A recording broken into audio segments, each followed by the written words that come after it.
Hi everyone, and welcome to my channel. My channel is dedicated to cycle breaking intergenerational trauma, so I'm super happy that you are here. When we are cycle breaking, we are tackling a lot of things at once. It is a mind, body, and spiritual journey, so that is something that I personally dedicate myself with on this particular one. I have been going through this on a more conscious and intentional path for the last 5 years of my life. It started with massage and talk therapy, unbeknownst to me, and obviously in reading books and whatnot. But it has definitely morphed into something more holistic and so rewarding. And I want to share this with you because I think that this is really important work that I'm doing, and I think it would benefit a lot of others. I love incorporating tarot in my messages because spirit is such a strong component to me being authentic with who I am. So I am also providing you not only with practical advice, but also with intuitive advice as well. And I do think that science is moving in that direction to kind of incorporate both of them. I think a lot of like indigenous ways of knowing. I know braiding sweetgrass is one of the ones that is most commonly known, but there are so many other indigenous ways of knowing if you look more into oral histories, which I would highly recommend everyone doing, especially if you are living in Canada, because this is one way to show the reconciliation journey and not just to show it, but to embody it. And the first thing that we can do in order to really be on this reconciliation journey is to make sure that we are reading about things, becoming more aware of things, and eventually putting this into practice. So I have been on this journey. Actually, it kind of started there with learning more with indigenous ways of knowing because of living in Canada. um, and I say this now because I think it's really important for all of us to really put in the personal accountability and responsibility that it takes to not only acknowledge, but to do something about it. And in order to take action and aligned action, I think that the biggest thing is talking about performance. And I think there's a lot of people who have been hurt, not just like everybody has been hurt. Everybody is hurt and everybody is coming from a place of hurt. And that is the problem. Like that is the issue. So I think that it's really important to acknowledge that we are all hurting and we are all healing, and it is a journey, and it is non-linear. It's a non-linear healing journey. And now I want to talk about the card that came through earlier in my short that will not leave me alone in a good way. I'm happy. I love doing this work. I love deepening my own understanding of the cards. But it is the Four of Pentacles. So I'm going to leave that out of the deck because that is what we are going to be focusing in on. This is all going to be focusing in on boundary setting. So if you are the type of person who is dealing with overconsumption, feeling overstimulated in your body, feeling exhausted, burned out, feeling like you're out of balance within either the mind, body, or spirit. So this could look at like anxiousness within the body, within yourself, within your mind, within your thoughts. This is for you. Okay, so I'm going to be looking at how to achieve balance. So we're going to first look at body energy. So where am I overextending physically and energetically? So this will be focusing in on the nervous system itself and regulation. The second card that I will be pulling will be focusing in on social media. So what am I consuming, and is it diluting my energy? How can I engage with social media in a way that feeds and nourishes me and empowers me? Then we'll be moving into people, crowds, and communities. So when we enter a room, our energy doesn't lie, just period. It does not. So what signals have I been ignoring? How can I create more space for myself? Number 4, it talks specifically about relationships, and this could be romantically, but it can also be just relationships that you have that are in your closest vicinity. That could be romantic partners, it could be pets, it could be family members, anything. Children as well, I'm getting as well internally. And number 5, root. Why is holding on or overgiving familiar to me? So this links back to the ancestral childhood and survival mode. Number 6 is aligned boundary. So what does a healthy boundary look like? Notice how this lands in your body. I really want you to notice how it lands in your body. And last but not least, one gentle action that you can take this week to create a more practical practice for yourself. Okay. Some moon water to clear out the energies. So I like incorporating moon water. Some of you might be like, what the heck is moon water? I'm getting that vibe for some reason. So moon water for me, it symbolizes my connection, that interconnectedness to the earth, to the moon. The moon affects water. It affects the tides. We are created of what, like 70%, is it not, somewhere around there, percent of water. I know for a fact that the moon affects our bodies because it affects mine personally. I am very affected by the moon.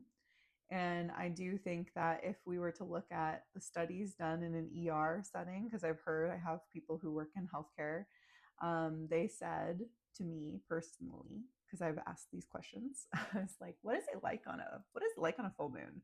And they always are like, it's insane. They wish that they had a place for medical emergencies and like the mind emergencies, because there's a lot of people who get a lot of energy, and full moons like to release. They don't really know what to do with the energy. So I think it comes through as health concerns, which totally makes sense when we look at health through a holistic lens and not through something separate or individualized. I think that does a disservice. But without further ado, let's talk about body energy. Where am I? So where's the collective overextending physically and energetically? Okay. 9 of Swords. Hello. Okay, so the nervous system, adrenals, the adrenal glands, like your fight and flight responses, sleep, digestion, breath. Okay. 9 of Swords talks about anxiety, especially up in here. So right now, all of you who are watching me, and if use your discernment, if this does not land in your body, then this message is not for you. Okay, so please practice your own intuitive discernment. The body energy, it feels like it's up here. I'm also so with my intuitive gifts, my psychic gifts, I don't really like the term psychic, so I'm just going to say intuitive gifts. My intuitive gifts are feeling actually from here up. So it's very like chest, air. Oh, it's focusing on the air portion. Okay. So it's all up in your chest. This is the 9 of Swords. So if you're having problems breathing, oh yeah, I'm like getting short of breath. If you're having problems breathing, I'm also getting like congestion up in the nose area. That, and like even like soreness or like tightness within the throat, chest, shoulders. I'm getting shoulders for some of you. That is where it's showing up in your body. So my personal recommendation for this, especially since it's all up in here, I know this is going to be annoying, breathe. Not only breathing, but doing like deep breathing, deep belly breathing. Take it short at a time. Don't do too much. I promise you, because like I did that in the summer and I actually bruised my sternum. Did you know you could do that? So don't do that. Don't do 30 minutes of breathing deeply, because it will bruise your body. Like legit, it will. So, because if we are working from a shallow not perspective, but if we're breathing shallowly, it actually trains our muscles to become weaker. When we breathe deeply, that actually expands our muscles. And if they're not used to working out like that, you can actually go a little bit too hard and pull muscles. So be gentle with yourself. Try 5 minutes a day. And if it expands to 10 minutes a day, then it does. So that is the intuitive part, the intuitive help here. Spirit is also kind of speaking through me. So I just want to let you all know that it's personal experience. Take what happens. So for social media, what am I consuming? Is it diluting my energy? Oh, okay. Okay. So you're getting the Four of Swords, the Five of Pentacles, and Two of Cups. This is good because Spirit is asking you, and again, you can take or leave Spirit if that doesn't resonate with you. If you want something more practical, then you can use your own words. I'm just going to use the words that work best for me. My guides, my intuition, my consciousness, whatever floats your boat, is telling me that you need a break. So the Four of Swords is saying, whoa, slow down. Right now, you might be scrolling too much. Right now, there might be I'm getting too many applications. There are too many applications. You need to slow down. You need to rest. You need to reflect. And you need to realize which ones, and do like a T chart, like which ones nourish you, which ones match your energy. What energy do you want? Which ones match your energy? This is the Two of Cups. So this is all about like divine counterparts. Where do you feel fulfilled in your social medias? If you're like none, take the pause. And which ones? This is the Five of Pentacles. The Five of Pentacles is all about lack mindset. Which ones make you feel like you're lacking, and which ones provide you with a community? So that's my recommendation here for social media, is make a T chart. Which ones give you lack? Which ones provide you with nourishment, like actual nourishment? And then take the rest to reflect on it. Take the time to reflect on that. Okay. What about people, crowds, and communities? What signals have you been ignoring? Oh, okay. The Emperor structure. Like I said, we were talking at the beginning about boundary setting. The Emperor is the person who is in charge of their life. Okay, so this is the Emperor. This is like, I am in charge of not only my life, but my kingdom. Okay, so this could be, and you're in, like, everybody's kingdom looks different, right? Like, you want to live in an actual castle, go for it. But I mean, like, your kingdom in terms of your community building, your house, okay, your structure. Okay, so where is it in your life that you so what signals that you have been ignoring is structure. You've been ignoring structure, or maybe, okay, hold on, I'm also getting, or maybe paying too much attention to structure. So I need to have this amount of structure in my life in order to exist. But whose structure are you basing this from? Are you looking at all of these? Oh my God, I'm getting Facebook group for some reason. Like, am I looking at all of these different groups or like online communities being like, oh, there's a mom group and they're doing all of this for their kids. They have all of this structure for their kids. Maybe it doesn't work for you. Maybe you need a little bit more of a relaxed approach within your parenting style. Like, maybe your parenting style goes against like every other person that you view. Okay. And I'm not just saying like parenting in terms of like children, but like also yourself. Like, maybe your parenting, like the parents that you had, they had a very specific structure, and you're now on your own and you're like, yeah, no, that does not work for me.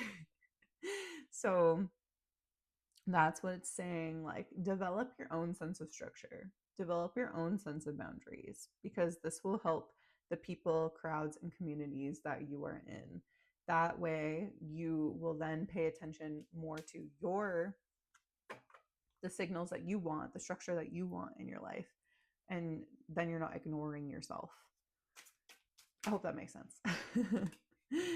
Number 4, so relationships and renegotiation. So what do I need to honor myself, even if it disappoints someone? Oh, wow. Ace of Cups. So, what do you need to do? For me, this is speaking specifically to like, I need to fill up my cup. I need to start filling up my cup. So, what do you need to do is you need to start just start just start with what fills me up and be honest. I know that sometimes it's so hard to be honest because sometimes it's like, oh my gosh, I have to I can desire. I can do that. Yes, I am here to tell you it is actually important for you to have desires and to fulfill your desires, because when we have happy people living in society, then more happiness spreads. If we have a whole bunch of drained humans who are not filling up their cups, then we're going to have a whole bunch of burnt out humans that are really irritable and grumpy, and we don't want that in society. So start really thinking about filling up your cup. That's like really, really important. So why is holding on or giving familiar to you? This one's a deep one. So if you're still here, I just saw 1616 on the timer. I don't know what that means. You might have to look that up. Not like super good with angel numbers or repeated phrases like that. So it might be significant to you and not me. Whoa. Why is holding on over giving or familiar to me? And we got the King of Pentacles. Normally I like this card. Normally I'm like, hey, Nine of Pentacles, look at those rubies, look at those, look at all that stuff. Ooh, love that. But for some reason I'm getting, why is holding on over giving or familiar to me? I'm getting the shadow side of the King of Pentacles. And the King of Pentacles is like, is the person who has it all, who has like legacy. Maybe the people that you saw growing up. Again, this is like, I'm getting like boomers, but like beyond that, what's the other one beyond that? Like that's so silly. I should know this. But basically, like, it's a generational card. It's a generational card. And we're talking about intergenerational trauma. So, where did it start? Where did all of this legacy come from? Are you living your own legacy? That's what I'm getting here. So, are you living someone else's legacy and someone else's dreams? Or are you honoring your dreams and your childhood? I'm getting internal, IFS therapy. So it's, oh my God, internal family structures. So it talks about parts. If you are in therapy, please talk about this with your therapist. If you don't know it, look into it. If you do, continue doing your work. I'm also getting inner child healing. If you have been doing the work, you know, you know. If not, look into it. Okay. So if you are doing that, confirmation. If you are not doing that, look into it. Aligned boundary. What does a healthy boundary what does a healthy boundary look like to the collective? And again, remember, I really want you to, I invite you. I invite you to look at where this lands within your body. Okay, they're giving me a choice. I'm going to go with left, the intuitive choice. The aligned boundary. What does a healthy boundary look like? Strength. There's that infinity symbol. So 8 may be significant to someone. For me, 8 symbolizes loops, karmic loops. So what does a healthy boundary look like? It may be breaking a karmic loop within your family. And oh, sorry, I got a burp. Typically burps mean alchemization. So what does a healthy boundary look like? Is strength. Really tapping into your inner strength. And when I say strength, I'm not like, hey, let's go to the gym strength. I'm saying like strength in terms of internal strength to make the tough decisions. And you know, if you're still here, you know what I'm talking about. Making the hard decisions to break cycles. When you want to break a cycle, you're going to disappoint people. Period. Period. It's just going to happen. It sucks, but it's life. And if you want to better yourself, and if you want to get out of toxic situations, I'm hearing addiction, and that can be different for everybody, then you have to take the inner steps to break out of that addiction cycle. I'm getting a very specific example. So this is really personal to me.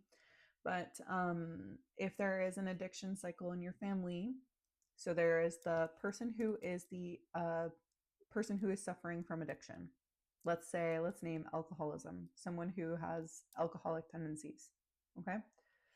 We also have the enabler. Okay. The enabler is the person who allows this to happen. They could perpetuate like embarrassment. They could be like, oh yeah, they could make up excuses for this person. They could also be putting up too harsh of boundaries with this person. What does that look like? Not necessarily boundaries, but like blame on this person. So it's like, I'm going to blame this person because it's easier than helping this person, because helping this person might have there might a lot of other things may happen out of that if you actually help them in a way that actually helps this person rather than enables them. So look into that, look into the addiction part and the enabler part. And then there's a whole bunch of other people who associate with this. Don't want to get too far into that because I'm not a therapist, although I do my own therapy. I am not a therapist, so something to potentially talk to your therapist about. They can like definitely help you with that to kind of strengthen that understanding. I think that again, a part of a holistic journey is not just listening to a tarot reader slash intuitive person online. I think this is a really amazing start, and I appreciate that you are here. But I do think a part of a holistic journey is like, you know, you have your energetic healers, aka hi me. You have the people who are like here to voice truths. You're here. There's people here that are here to help you with the communication side of things. There's the therapists and stuff like that. There's people here to help you on your body journey. There's like doctors, massage therapists, etc. There's just a whole bunch of people who are here to help you out on your journey. It's a whole system. Okay, so develop that support system. And last but not least, one gentle action that you can take this week. And then this is the closing message here. Two of Pentacles. What a beautiful card to end with. So the Two of Pentacles is all about balance. Okay, so one gentle action to take this week is just to notice and observe balance in your life.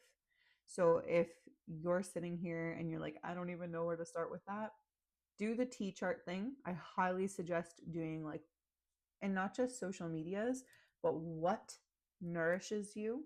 Could be like food, people, nature, things you do, hobbies that you have, remember jobs, careers, stuff like that. And then what depletes you? What drains you? What are certain places, environments, food? Like for example, if I eat like hardcore fast food like McDonald's, I get so burnt out afterwards. I feel so gross and icky. But if I eat something healthy, like a rice bowl with veggies, I get really like, I feel very good within my body.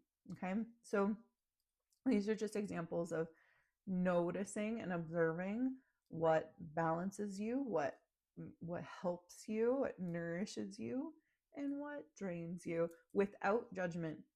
Okay, without judgment, without guilt, without shame, just noticing, just observing, see where it lands in your body. Be like, this person drains me. Is it in my head? Is it in my chest? Is it in my stomach? Like, does a person make me feel like, if any of you suffer, I'm hearing IBS. So if any of you suffer from IBS, notice when you get those symptoms. Okay, notice when you get that irritable bowel syndrome. Okay, and just make a note of every single time you get it. You may be like, I already know. I love that because that's information. Okay. And then you can then take after that the next aligned steps. And again, talk with your team, your practitioners, all of the people that surround and support you. Okay. I'm going to leave it at that. Thank you so much for being here. I appreciate you all. If you have any questions, please leave them below. And if you have any comments or anything that you would like to share that works best for you, I would love that as well. Liking and subscribing totally helps this channel. I really appreciate every single one of you. And until next time.